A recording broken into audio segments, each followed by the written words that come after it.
Hi అండి, ఎలా ఉన్నారు అందరూ? నేనైతే చాలా బాగున్నానండి. ఈరోజు మా ఊరికి వెళ్ళడానికి కోసం నేను సికింద్రాబాద్ వెళ్ళాము. అందరము ట్రైన్ మిస్ అయ్యాము. మళ్ళీ 2 o'clockకి ట్రైన్ ఉందన్నారు. ఇలా టిఫిన్ చేద్దామని టిఫిన్ సెంటర్కి వెళ్ళామండి.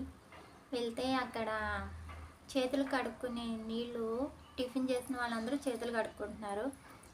ఆ వాటర్ అంతా ఒక కాలువలాగా రోడ్డు మీదకి వస్తుందండి. అయితే మేమందరం అది దాటుకుంటూ వెళ్ళాము. ఒక అడుక్కుని అతను వచ్చాడు. ఆయన నడవలేడు అనమాట. అలా చేతుల మీదనే నెట్టుకుంటూ అది దేక్కుంటూ వస్తున్నాడు. వస్తుంటే పాపం ఆయన అది దాటలేక ఏమి చేయలేక ఆ కాలువలోనే ఆ చేతులు పెట్టేసి పాపం వచ్చేసాడండి. వచ్చేసి చేతులు కడుక్కున్నాడు. టిఫిన్ సెంటర్ లోపలికి వచ్చి చేతులు కడుక్కొని టిఫిన్ అడిగాడండి. చాలామందిని అడిగాడు. అన్న ఆకలేస్తుంది, టిఫిన్ పెట్టించవా అని అడిగాడు. కానీ అందరూ కూడా ఎవరు కనీసం ఆయన ముఖం కూడా చూడలేదు. నన్ను కాదు అన్నట్టుగా ఎవరి టిఫిన్ వాళ్ళు తింటున్నారు.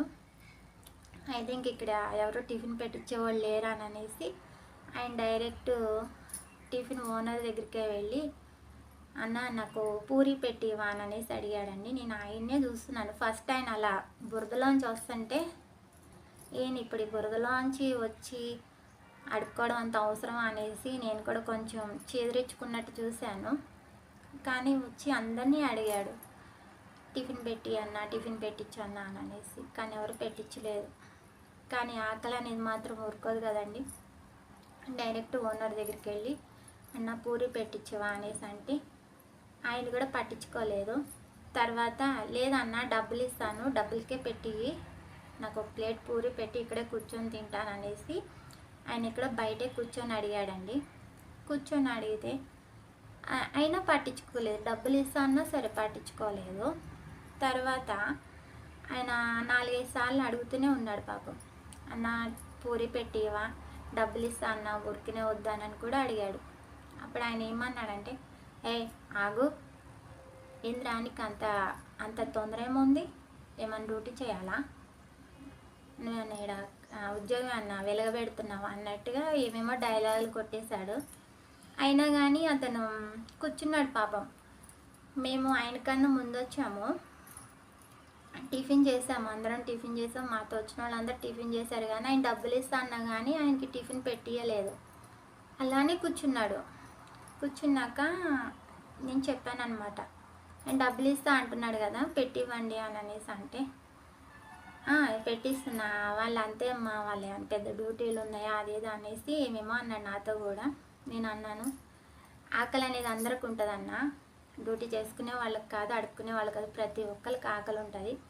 అందరూ చేసేది తినడం కోసమే, కడుపు కోసమే. మీరైనా సరే కడుపు కోసమే కదా.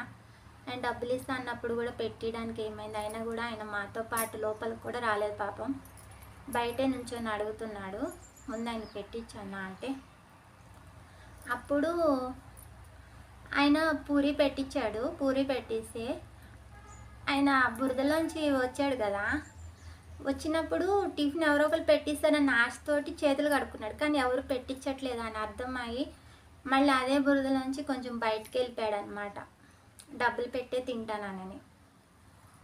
కొంచెం చేతులు కడుక్కోవడానికి వాటర్ అడిగినా కానీ ఇవ్వలేదండి పాపం. ఎందుకు అంత హీనంగా చూస్తున్నారు?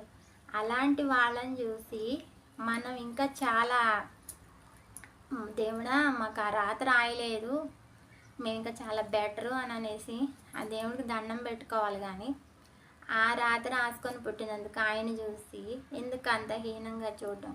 అది కరెక్ట్ కాదండి.